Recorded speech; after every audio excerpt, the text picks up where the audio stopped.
Fantastic. Julie, thank you very much. And thank you, Down Syndrome New South Wales, for having me today.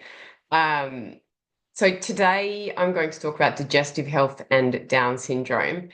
And I think the main thing I want you to come away realizing is that digestive health isn't just about a toilet roll, as you can see in the picture. It's actually about so much more. It's really fundamental to the immune system. Um, Now, in this talk, I'm going to sort of talk for 50 minutes and then hopefully leave 10 minutes for questions at the end. But as ever, I've come up with thousands of things I want to tell you all. So hopefully I can fit it all in.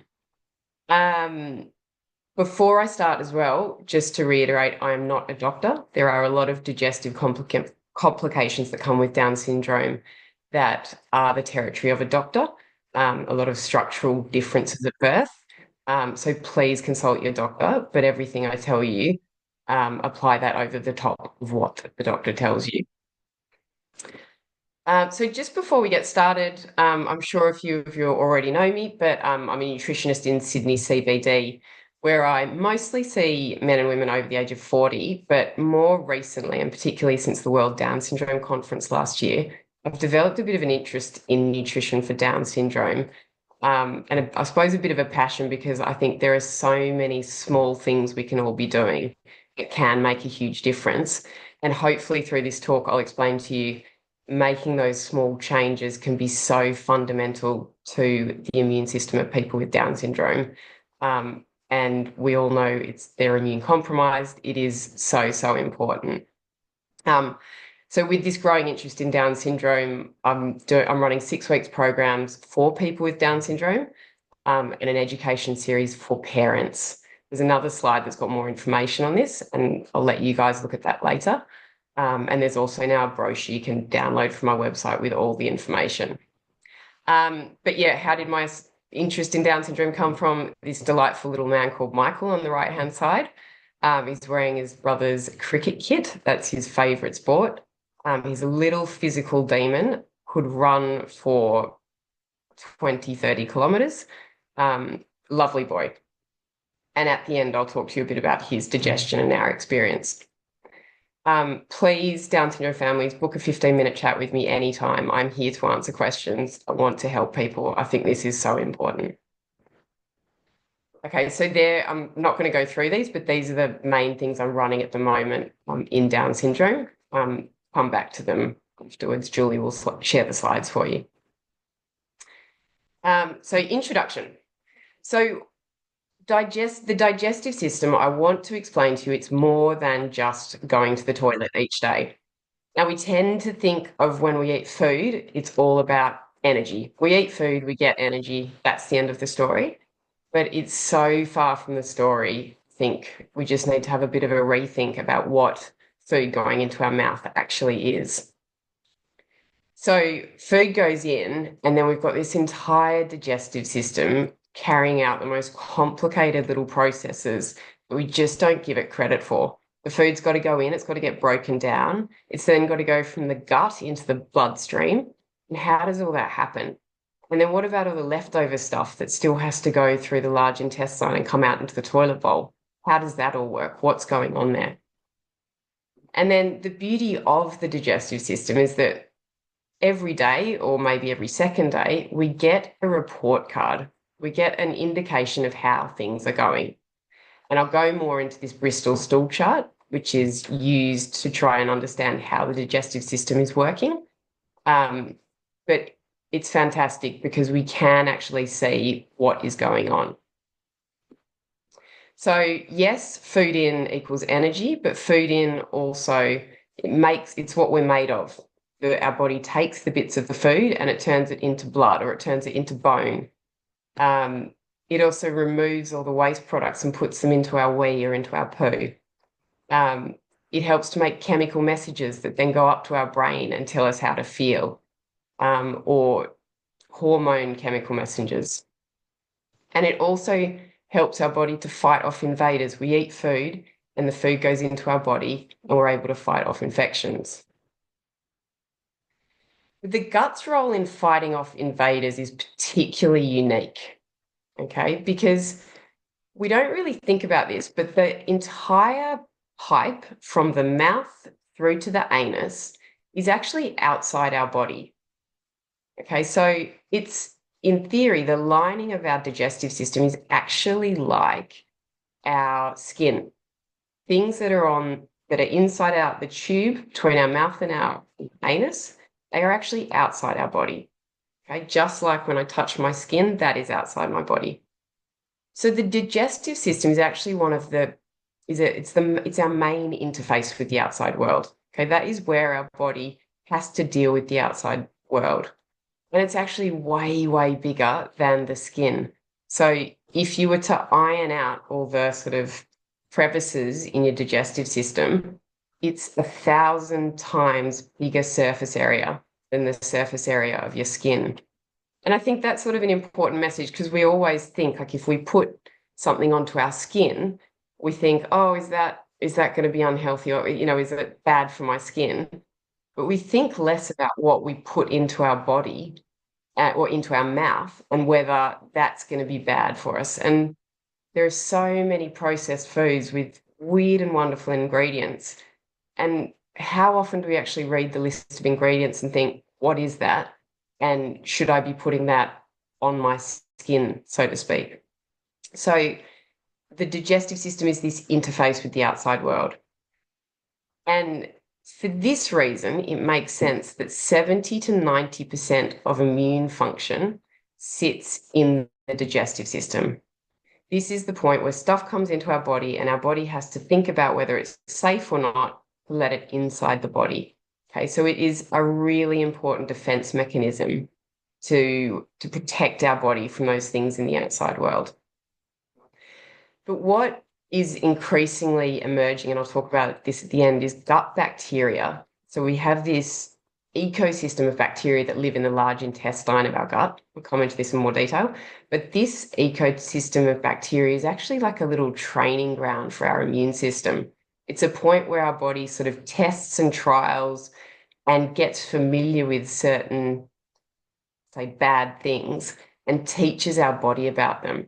And so increasingly, we're starting to see that this immune function in the gut is hugely important to the entire body's immune system. Okay. Now, this immune link of the digestive system might be really relevant in Down syndrome. So there's this sort of emerging hypothesis that Down syndrome is a sort of immune disorder. Now, I think most people are familiar with the idea that autoimmune conditions, so things like Hashimoto's or type 1 diabetes or celiac disease, these are all conditions where the body gets, say, confused and it starts to see parts of the body as foreign and it starts to attack them. So it starts to attack the thyroid gland, or it starts to attack the pancreas so we can't make insulin anymore, or it attacks the wall of the small intestine.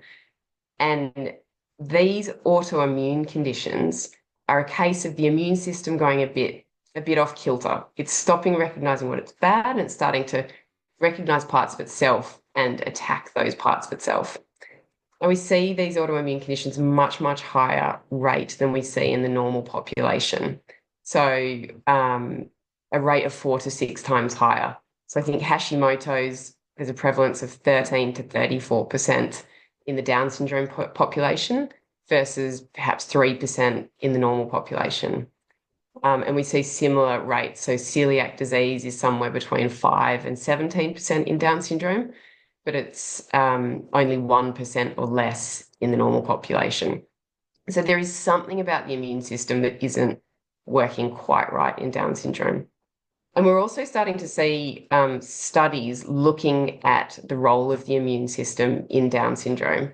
And I've extracted some bits below from a recently announced randomized controlled trial, so a really good quality study that's happening into Down syndrome regression disorder. And they're looking at immunotherapy type treatments.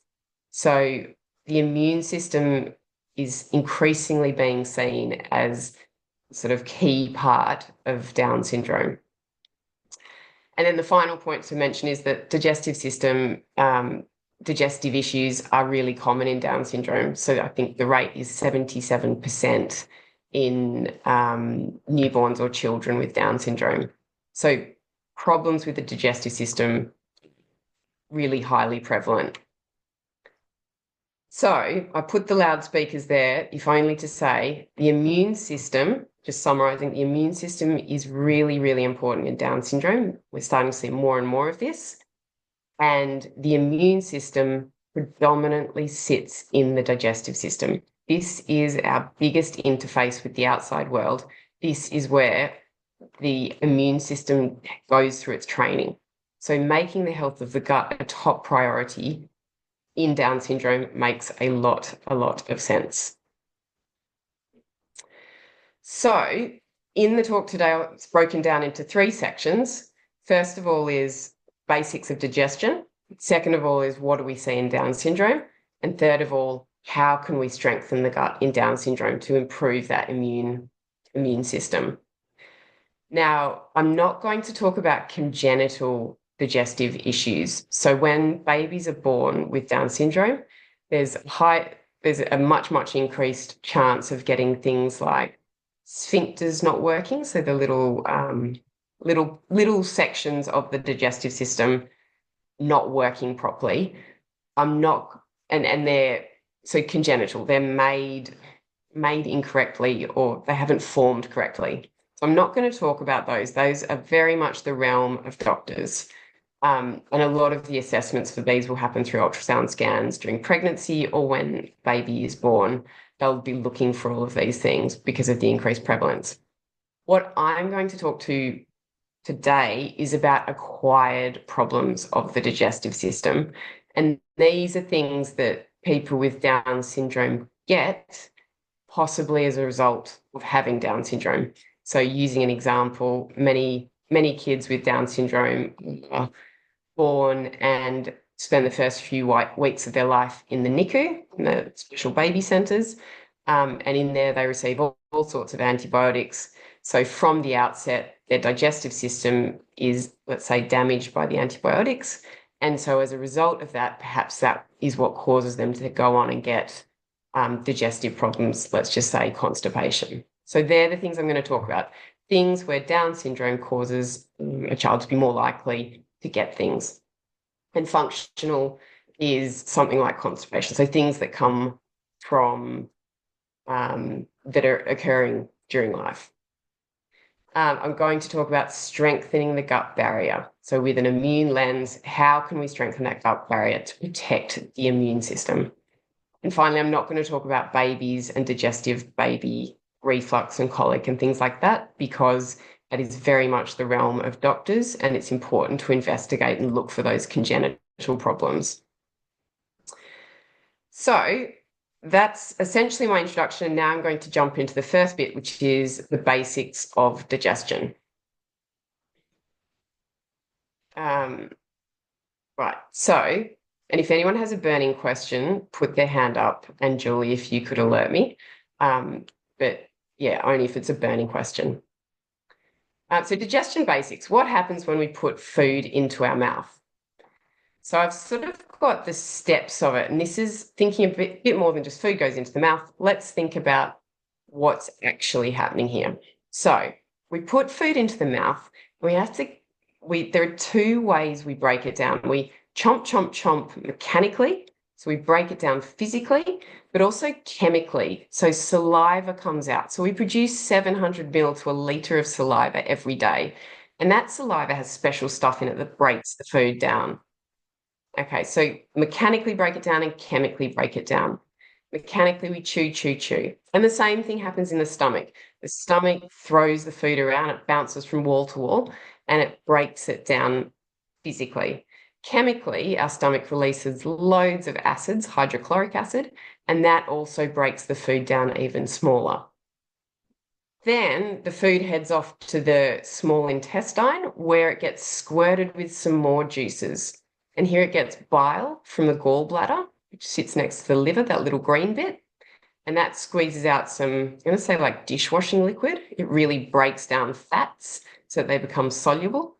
and also digestive enzymes from the pancreas. So there are special juices come out to break down carbs, fats, proteins, so that the piece of food we've eaten now turns into these tiny, tiny little molecules that can then be absorbed across the wall of the gut and into the bloodstream. So it goes from being outside the body to inside the body. And this happens at number 4 here, the small intestine. This is where it goes from outside the body to inside the body. The pieces have been broken down mechanically and chemically, so they're now small enough to get into the blood. Okay, so we sort of think job done, everything's in, but no, there's still some stuff left over. Broadly speaking, we can think of this as fiber. This is the leftover fiber that the body hasn't been able to break down and get into the bloodstream. And this then travels off to number 5, the large intestine, where some processing happens and lots of gut bacteria, which we'll talk about later. And eventually, after 16 hours of sitting in the large intestine or thereabouts, we'll have a bowel movement. So a message will pass up to our brain and tell us that we need to go to the toilet. And there we have the bowel movement, which gives us our daily report card. Overall, the process of moving through the chemical breakdown and all of these processes release signals to our brain to keep things moving forward. And there's a complete muscular system called the enteric nervous system. So there's a muscular system that creates these peristaltic waves that squash the food down the system. And this is all managed by something called the enteric nervous system. And the enteric nervous system works completely on its own. And if we were to chop it off from our brain, this stuff would all continue to happen. So it's quite a fascinating system. Okay, so this is, in a normal digestive system, how it works. We have to break stuff down really well, squirting it with all these chemical juices and this mechanical breaking down so that it can absorb into our intestine, at the small intestine, and then some final processing at the end, and then we have a bowel movement. And it's all managed by muscular waves of peristalsis.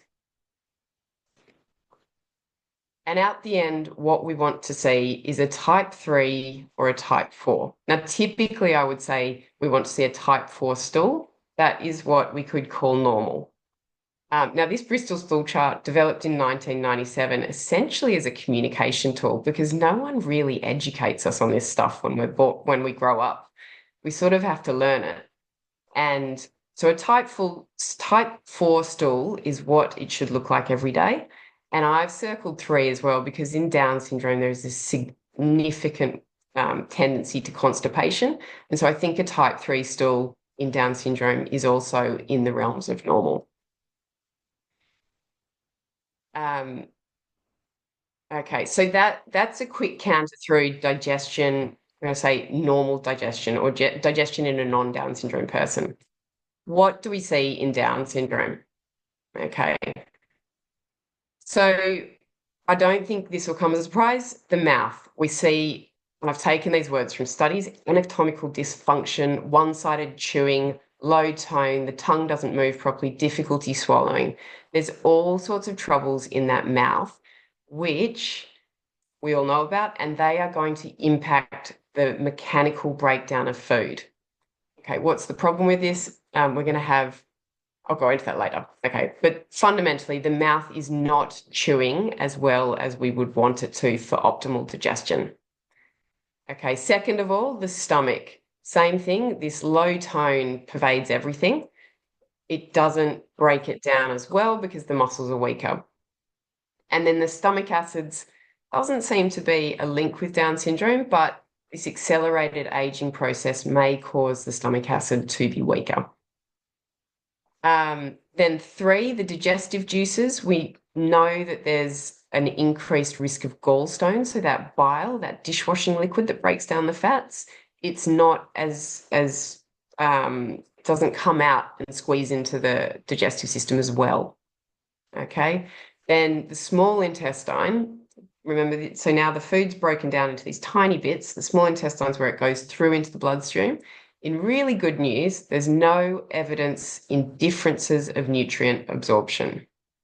Okay, so that's good. Provided we can get the food broken down enough, we should be able to get it into the bloodstream. I've got here there is an increased risk of celiac disease. That makes sense. And I'll talk about celiac a bit later. The large intestine, where we've got this gut bacteria, early days in the research, but there are some links that the gut bacteria living there may affect cognition and behavior. And then the bowel movement, we know there's a high prevalence of constipation and IBS. And then overall, the sort of muscular processes push everything down. A quote from a study, disorders of the enteric nervous system, the system that makes these waves of making everything move forward, must be fundamental to the gastrointestinal system. And we know there's this overlay of low tone in Down syndrome. So the system pushing everything through isn't as effective. And so what do we see in people with Down syndrome? A very high prevalence of gastrointestinal issues, 77% in children. And we commonly see constipation, reflux, IBS, diarrhea, and celiac disease. Why? The tendency to have low tone seems to be key. The disrupted enteric nervous system, no one really knows. And the research we have on this is difficult because most of it comes from people who are already attending clinics for some other problem. And then they say there's a clinic that has 100 Down syndrome people. They will look at that clinic and the medical data and say, oh, and of those 100 people, 80% of them have a gastrointestinal issue. But that doesn't reflect the wider society of Down syndrome. So it's quite difficult to get research on this. Okay, so now down to what I'm going to say is important business, the stuff you guys want to know. How do we strengthen the gut? Okay, so here's our picture of a person with Down syndrome and the points of research we have at each of those stages. And what I'm going to do now is go through in 4 chunks the things we can be doing at each of these stages. Okay, why do we care? Okay, just coming back to it, remember we need food to be broken down to a sufficient degree that it can be absorbed into the bloodstream. Okay, if it's not broken down properly, it can't be absorbed, so we're going to get nutrient deficiencies. And if it's not broken down well enough, bacteria in the digestive system are going to get hold of these lumps of food that just shouldn't be there. And they might try to break it down themselves, and then they might produce gas, and then we might end up with bloating. So, or a sore stomach or anything. So we need that food to be properly broken down in that first section of the digestive process. We need it mechanically and chemically broken down so that it can get into the bloodstream and do what it needs to do in the body. Okay. The second issue is that if we sort of skip all these stages, if we don't chew it, we don't break it down and have all these chemicals work on it, then the messages that get sent to our brain about the situation of food don't get there. So the body doesn't know that it's full and it's got food, and we might overeat. So it's really important that we break down the food in the right way. Okay. And with Down syndrome, we're starting at a disadvantage because the chewing's not great, the stomach acid isn't as good, and the digestive juices aren't flowing out fast enough. What do we do? Okay. So I've broken this down into 2 pages. First of all is let's mechanically break down the food. And second of all is what can we do to support the chemical breakdown of food? Well, they sort of interact a bit, but on the mechanical side, chewing. Now, this sounds really, really silly, but it's really, really important to chew. And this goes for all of us, not just people with Down syndrome. We should be chewing every mouthful 30 times. Okay. And when I look at Michael eat, I can guarantee he chews probably 3 times, if that, and down it goes. Okay. So chewing and educating about chewing and working with speech pathologists is really important from a digestive standpoint. Okay, going hand in hand with that is taking the time to eat. So the how would you say it? The physical effect of eating a meal, when they measured this in studies, they show that if you eat a meal faster than 20 minutes, it will have a significantly different impact on your body. Okay, things like blood sugars are significantly different if you eat your meal too quickly. So taking the time to eat is really important. Eating at a table, not in front of the TV, because we need the body to be in a calm state so that it is able to so it can produce these juices and allow these processes to happen. Okay, we cannot eat in front of TVs, have to eat at tables. Um, and don't eat pre-chewed foods, because if we have something like a smoothie or a sausage or mint, we don't really need to chew it, so we don't chew it. And our brain doesn't get the message that there's food there that needs to, the brain doesn't get the message that it's got food and that it's going to be full. Okay, so we need foods that we need to chew. So thinking things like drumsticks or biltong or chewy foods and stimulate that chewing action. Okay, so that supports the mechanical breakdown. What about the chemical breakdown? Okay, so this is the saliva in the stomach. This is the stomach acids in the stomach. What can we do? So it turns out that 30% of all digestion happens before you put food into your mouth. Okay, so just picture you're really hungry and you look at the table and there's a cake sitting there. All right. Looking at that cake, you begin to produce saliva. Okay. You smell it, you see it, you take all of those emotions that go with it. You can feel the saliva, but in your stomach also, stomach acid is being produced. All these chemicals start getting created, and these are really important, and 30% of that breakdown process happens. Okay, so anticipating and cooking food and preparing it, not just seeing and eating, is extraordinarily important. Now, in Down syndrome, perhaps this phase of digestion is somewhat impacted because there is a lower level of zinc in people with Down syndrome. So they may not be able to smell and taste food as well as non-Down syndrome people, and perhaps this affects this phase of digestion. So making sure zinc is up to scratch is important. You can't test it, but oysters are the answer. Okay, so spending that time anticipating and pairing food is really, really important. Do not underestimate it, all of us. Okay, and eating with other people is equally important. We produce more relaxed digestive juices when we're sitting at a table with other people, not when we're staring at a television and not thinking about eating. Okay. The other things you can do to stimulate stomach acid are having a bitter salad before a meal. So if you have, okay, there's detail on the slide there, but a sort of purple salad before a meal, that will actually stimulate your stomach acid to be released, and that will help with the chemical breakdown. So apple cider vinegar on a purple salad before a meal can do wonders for digestion.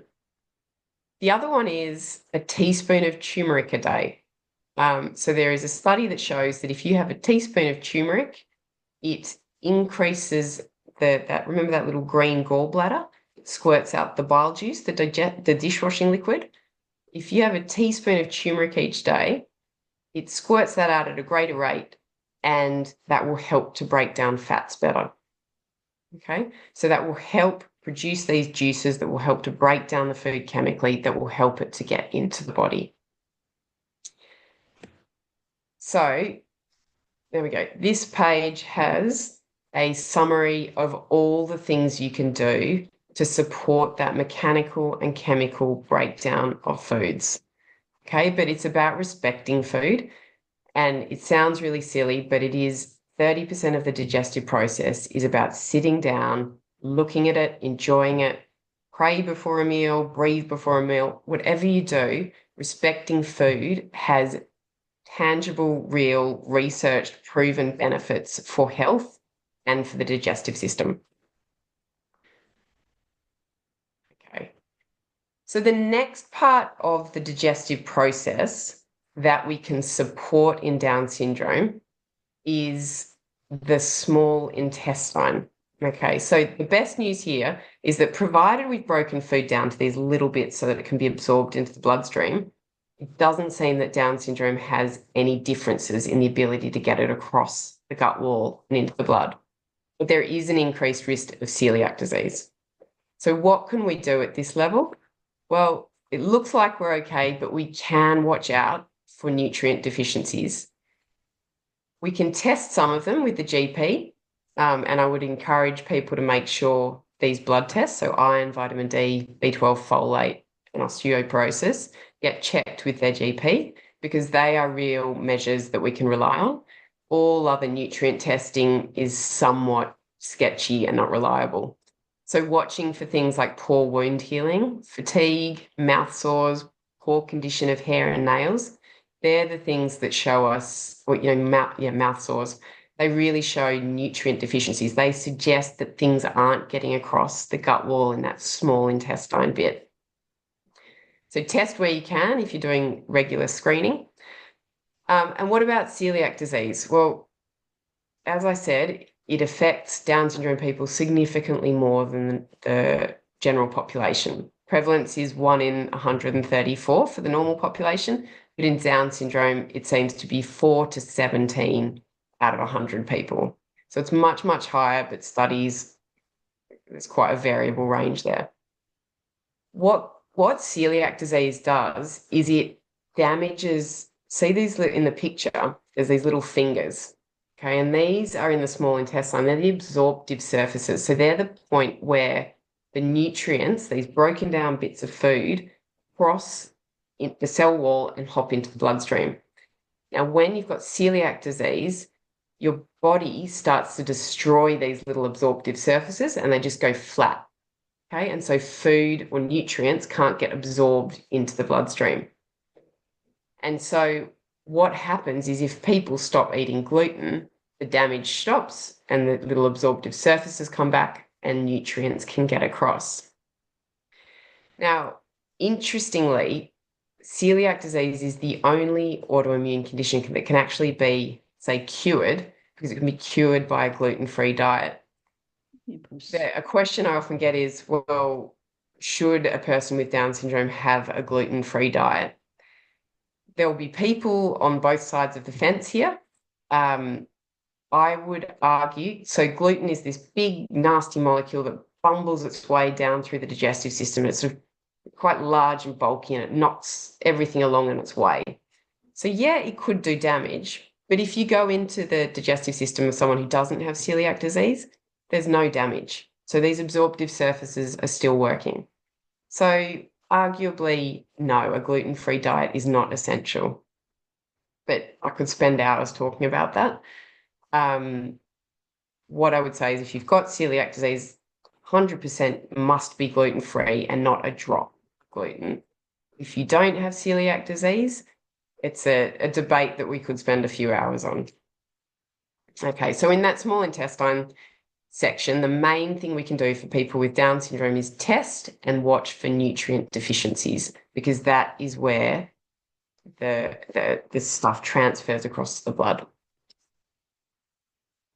Okay, the large intestine. This is where, so remember, after the small intestine, anything that's left over, the leftover stuff, heads on down to the large intestine where it bumbles around until we get the urge to do a bowel movement and we do a poo.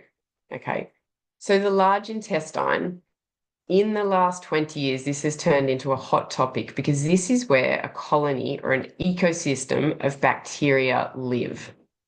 And this bacterial ecosystem is increasingly recognized as being the center of immune regulation. It's where the immune training system happens. But it's also, you may have heard of things like the gut-brain axis or the gut-skin axis. And this is the part where getting the health of this ecosystem of bacteria right is critically important.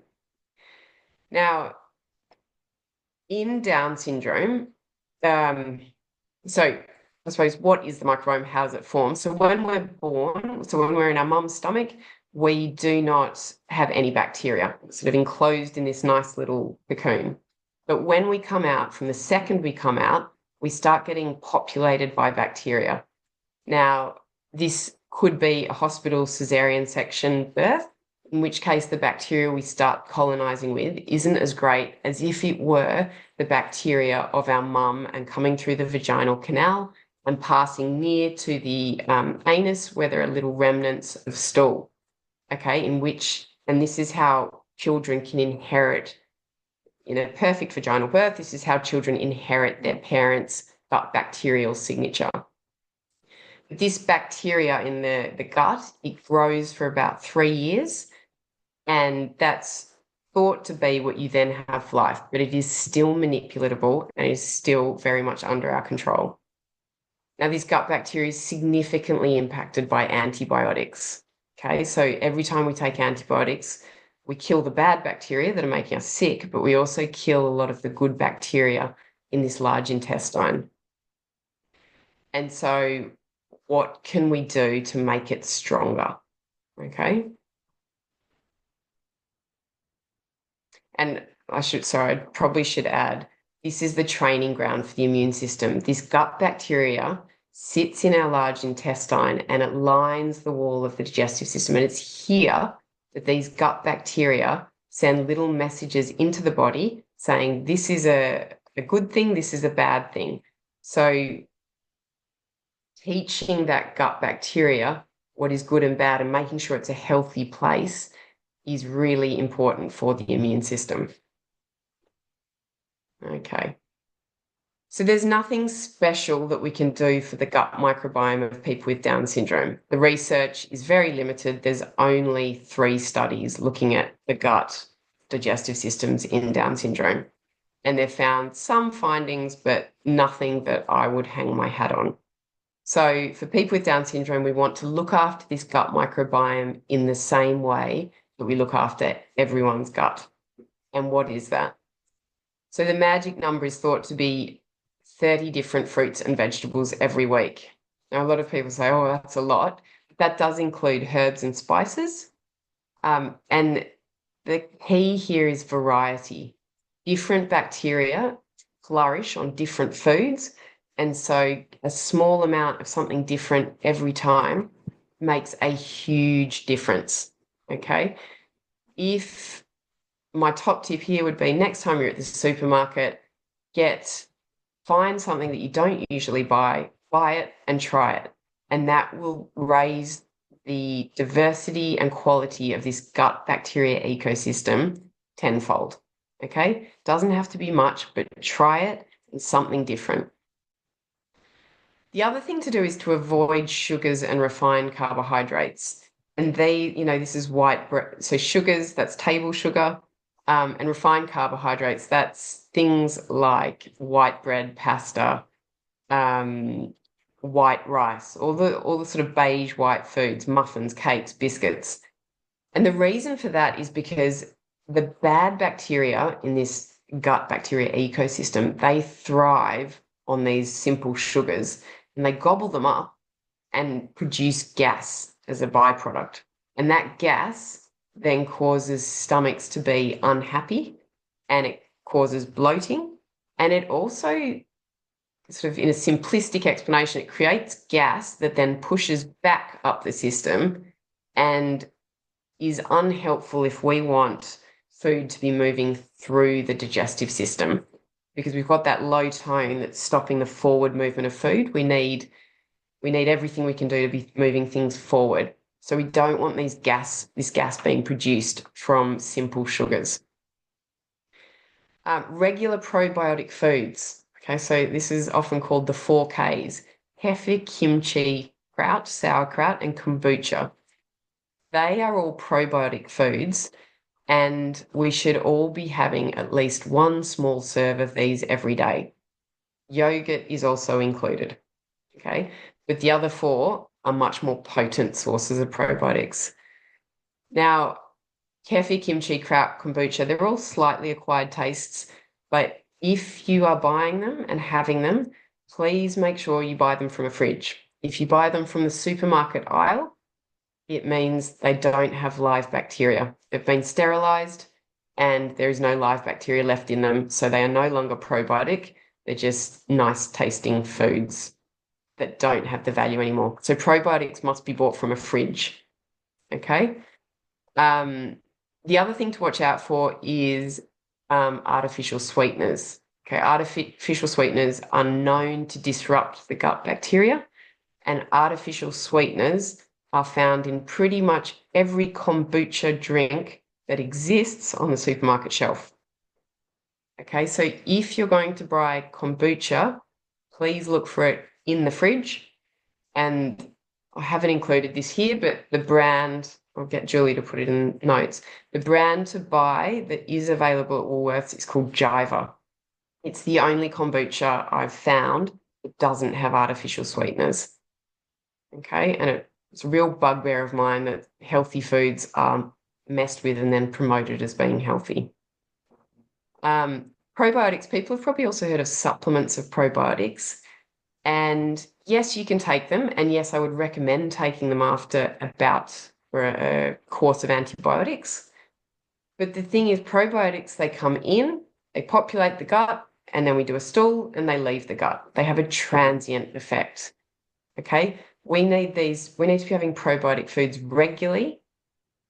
And supplements, yes, they can help after a course of antibiotics, but taking them all the time, it's probably quite an expensive way of getting gut bacteria. So I would recommend finding one of these foods that you like and eating it a small amount every day. My top tip is kefir. I like kefir, and I pour a tiny bit of the kefir into our milk each time I do a shop.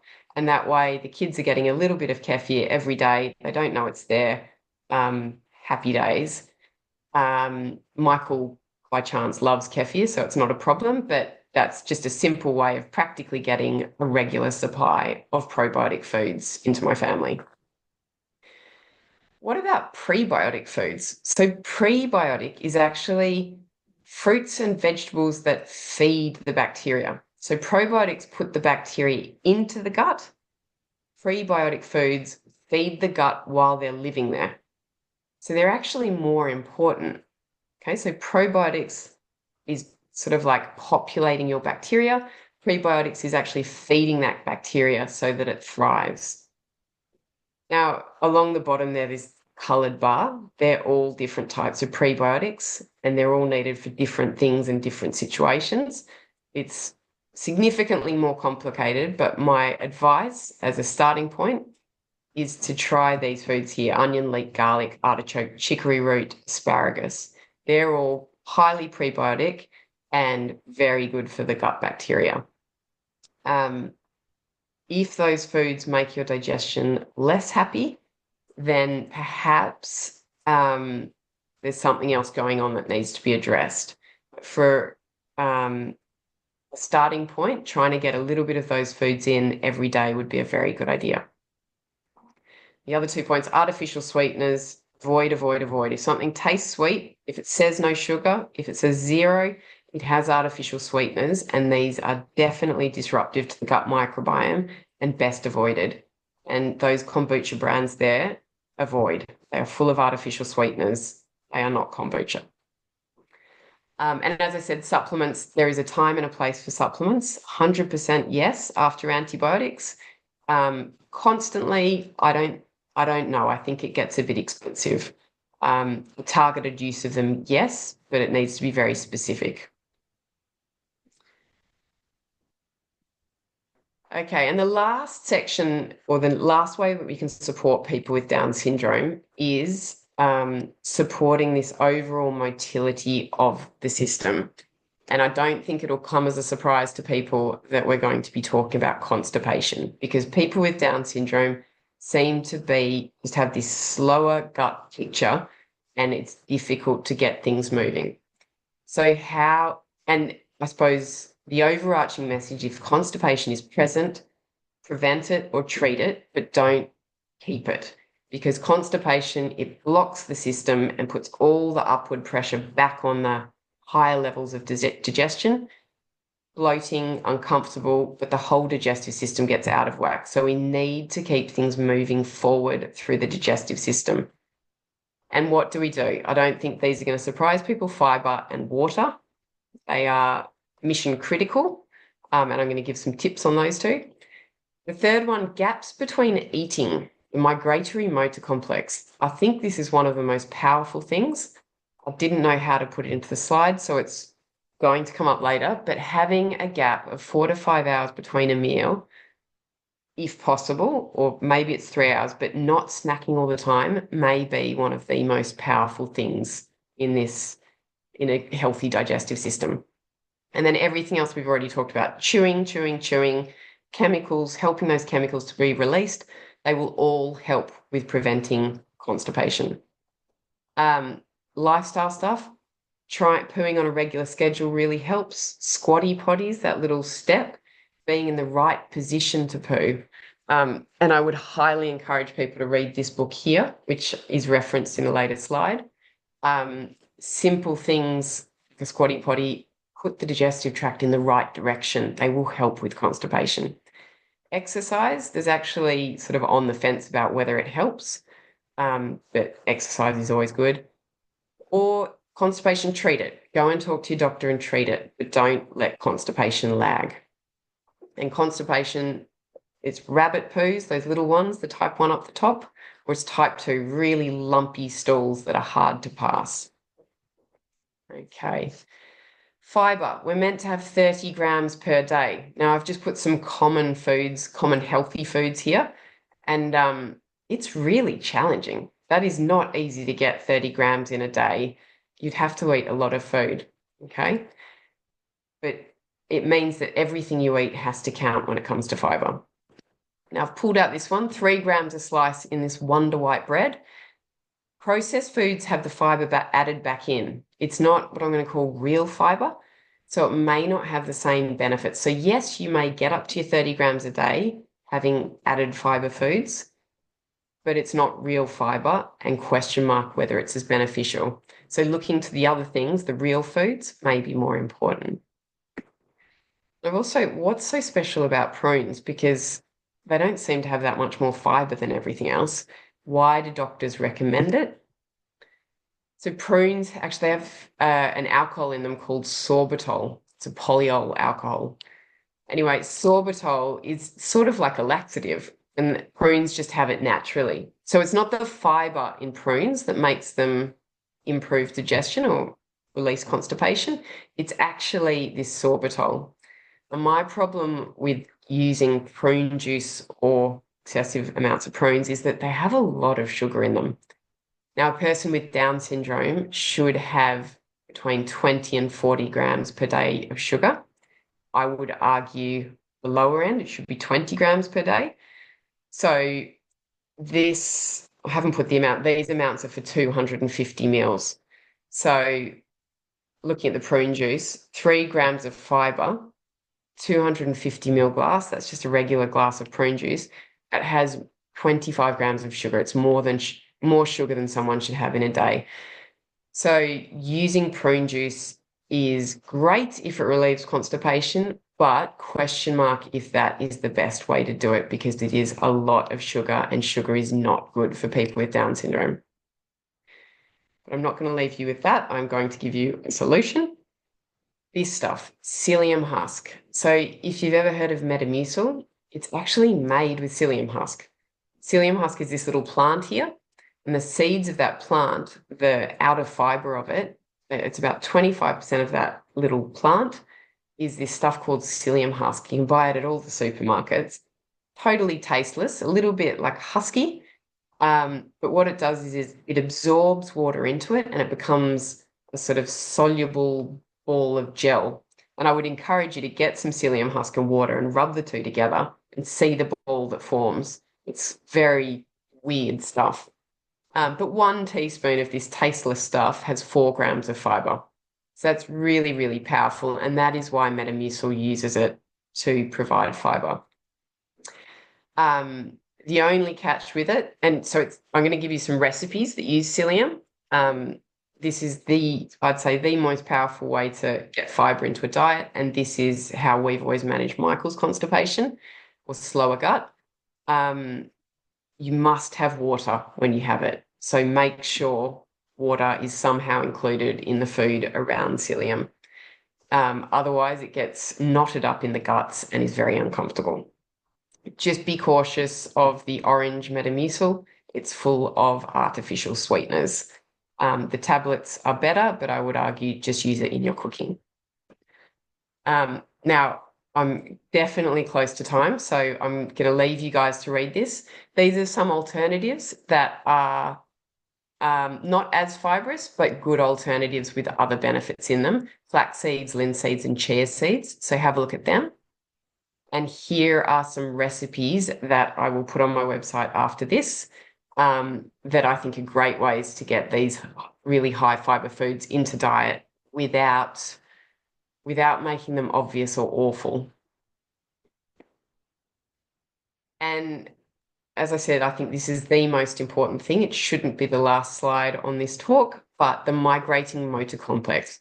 When the digestive system has a break from food, it starts this little cleanup process, and the little gurgling sound you hear between meals, that's this little broom going through and cleaning everything up.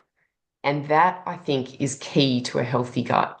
So if you can have 3 square meals a day or 4 square meals a day without snacking, tea, that includes milk and tea, without having something going into the body constantly, then this housekeeper goes along, cleans it up, and it can make huge, huge differences. Okay, so breaks between meals, not snacking all the time, mission critical if you're having digestive problems with your person with Down syndrome. So just to close, hopefully I've managed to share with you why digestion is so much more than what we see in the toilet bowl, but it's this complex link between body's immune system and the outside world. And keeping it healthy and doing everything we can to keep that gut bacteria balance happy is mission critical for our people with Down syndrome because their immune systems are compromised. Now, this is a summary of everything I've talked about. At high level is we want to support the chemical and mechanical breakdown. There are lots of tips and tricks. Go back to the slide and try some of them. They are really, really important. We don't want big chunks of food landing in the wrong places. We want them to be absorbed at the small intestine. Really important. Motility, don't let constipation happen. Treat it or eat fiber, lots of water. It's manageable. It should be manageable. Get in touch if you need some tips and tricks on that. And keep that microbiome healthy. Train that immune system to be the best it can be. We don't want our people with Down syndrome getting autoimmune conditions. They're so susceptible to them. And this is how we can help them to not get them. Gaps between meals, really, really important.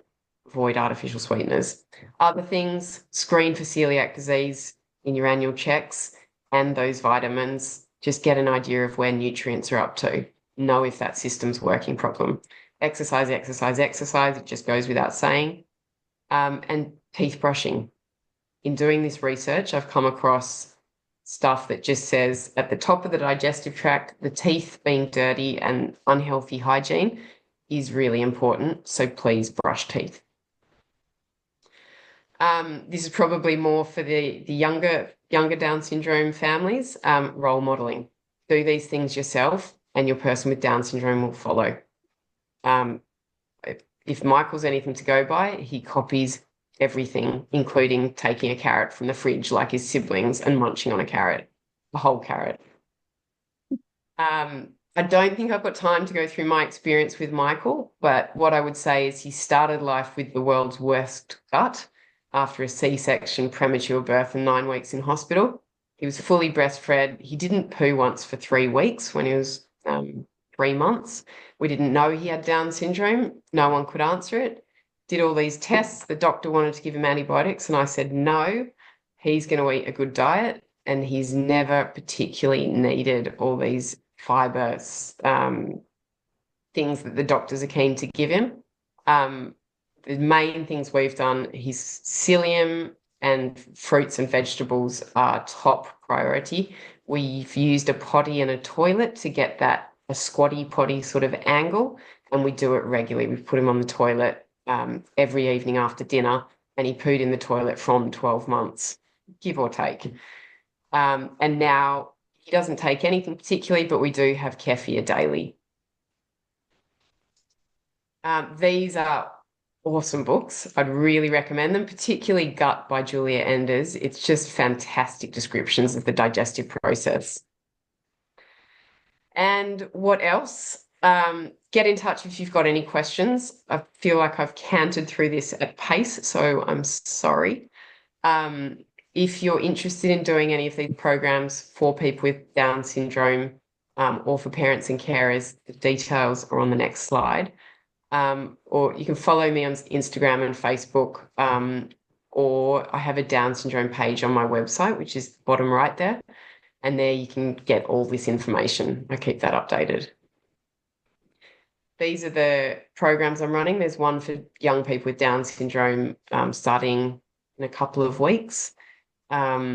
Feedback so far has been quite positive in just building a healthy eating momentum where the message isn't coming from mum and dad, but from someone else. And that is the end. And it's 1 hour and 3 seconds. So I'm sorry I haven't left time for questions, but Julie, are we able to stay for an extra 5 minutes if Yeah, people have that's time? fine. No problem. Yeah, thank you, Nikki. That was amazing. Thank you. I will stop the recording now in case there's any questions.